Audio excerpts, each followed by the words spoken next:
Hey guys, welcome back to another NWOpening. Today I'm opening a figure of the Christmas creature himself, Glenn Jacobs, later life known as Kane.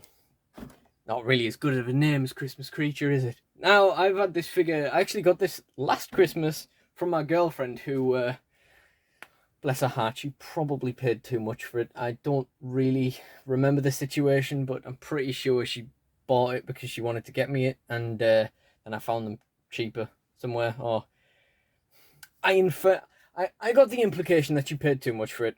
But the point is, she got me this for Christmas, and she would be very disappointed to know, disappointed in a grumpy way rather than a sad way, that this was still one of the figures still in its box, cluttering up my shelves a year later. So I thought it was time to get it open. Plus, I'd like to use it now. I'm filming an episode of SHA, and I'd like to get Kane in my fed a bit more now. So I think we're going to use him straight after this unboxing to film whatever match we're going to put him in.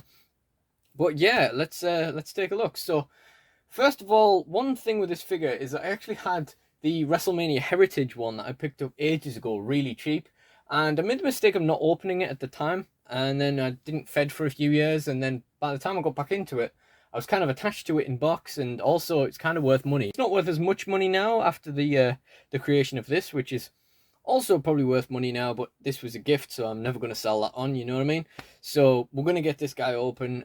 My girlfriend bought this for me to use, so we're going to use it. So this is a really, really cool figure. But they're kind of light-coloured sort of flames on the singlet, which is a design that we have not seen in an affordable Kane ever before, I think. Like, maybe, I guess if you count this absolutely gorgeous, to be fair to it, R3 Tech one, I guess you gotta count this, but, you know, apart from this, which is not cheap anymore itself, because these figures aren't just something that I particularly like, they're actually really popular, so they're not particularly cheap themselves. But, you know, since then, we haven't been able to get a Kane in this kind of gear. And I don't know whether you guys can see just how dusty this box is from sitting on top of my shelves for almost a year in that massive pile of figures I've been meaning to tackle. But yeah, anyway, so we got Survivor Series Kane.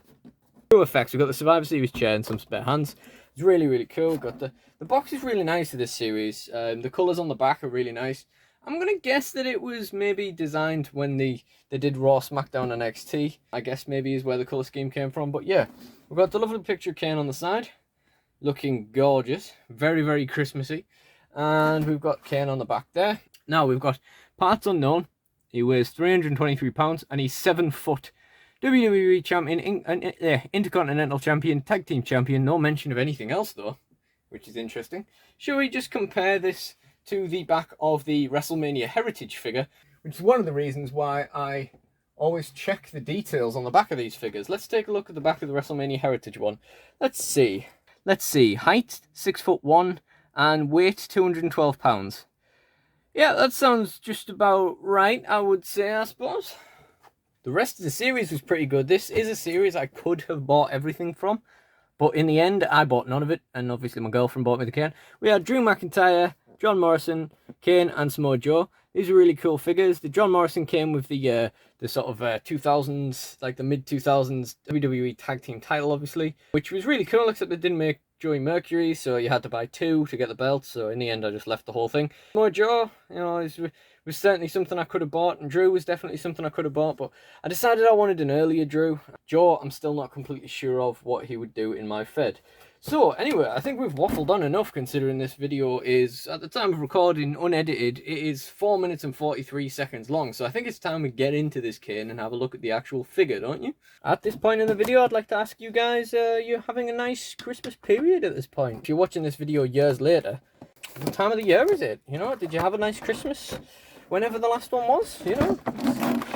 Okay, no going back now, we got him out.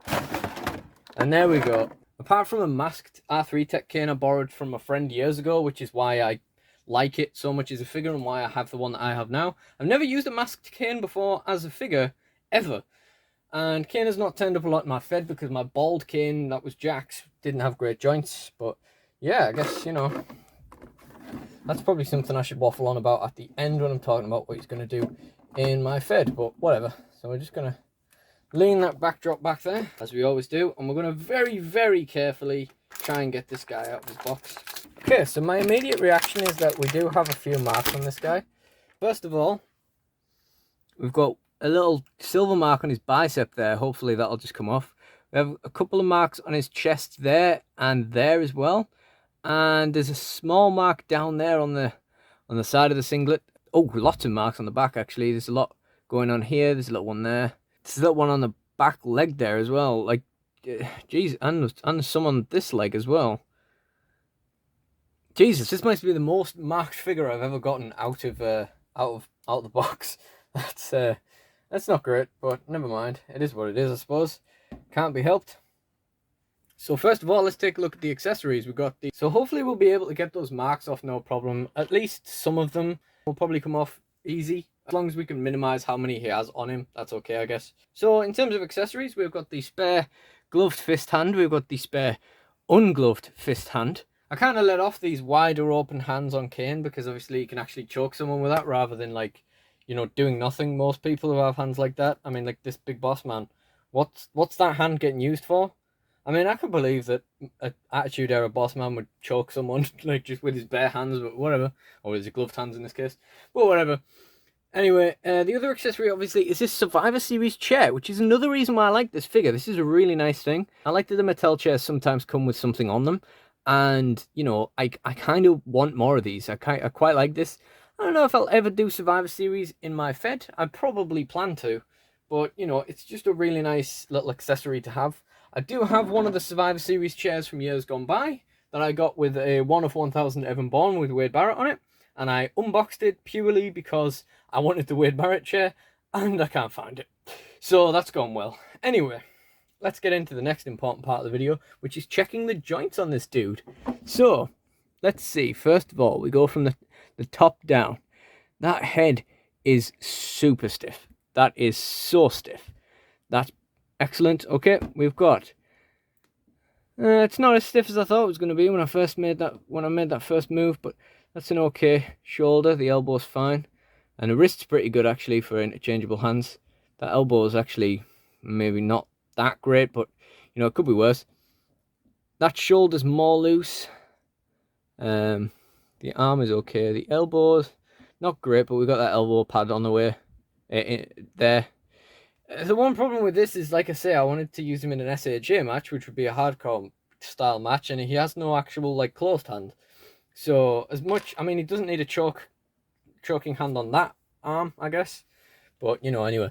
Okay, so let's go for the killer joint. Because it's the ab joint that's usually the issue on figures. And you know what? That's pretty good. I was a bit worried at first. It went down real quick. But it came back up pretty well. The waist is nice and stiff. That leg's a bit too stiff, actually. I can't actually bend it. I'm a little bit worried about that one. I'm not going to force it. Knee. That's nice and stiff. I don't know why the focus is so out on this video. It's annoying. And that boot's nice and stiff. This leg, maybe? Yeah, we can kind of bend that one. Knee's fine. Ooh, didn't like that. And that boot's fine as well. I think the joints are more or less fine. You can't really expect more than what's going on there. We've got a little chip of red plastic or something there, which again, my phone won't focus on for some reason. Yeah, anyway, I think that just about covers it. So in terms of this figure, I really like it. I mean, it's really nice to have this kind of colour scheme on a Kane in a affordable figure, or at least it was at the time, you know, a mainstream release figure. The Survivor Series chairs are a really nice touch. The extra hands are really nice, even though now they've kind of become standard. The Kane looks really good. I've never really been sold on this mask. It kind of looks like he's just gurning, like it's like a gurning mask. I really can't pull anything up to the camera and focus on it. It's really annoying. But, you know, I think it's fine. It looks better in person as well, I think. And, you know, this is going to be really cool to use in my Fed. So what is Kane going to do in my Fed? Well, I'm not sure 100%, but I know he's going to be important, whether he's used as enhancement talent or whether he's actually getting pushed himself. Either way, he's probably going to be near the top of the card quite often. He's probably going to get some pushes down the line. I really appreciate Kane. I really like Kane. I feel like if Steve Austin didn't exist, then Kane would probably be my favourite wrestler. He's probably my second favourite wrestler. I feel like I've just always liked Kane throughout my entire life, whether it was bald or masked or whatever, whether it was watching what he'd been doing recently or watching what he'd been doing, way back when.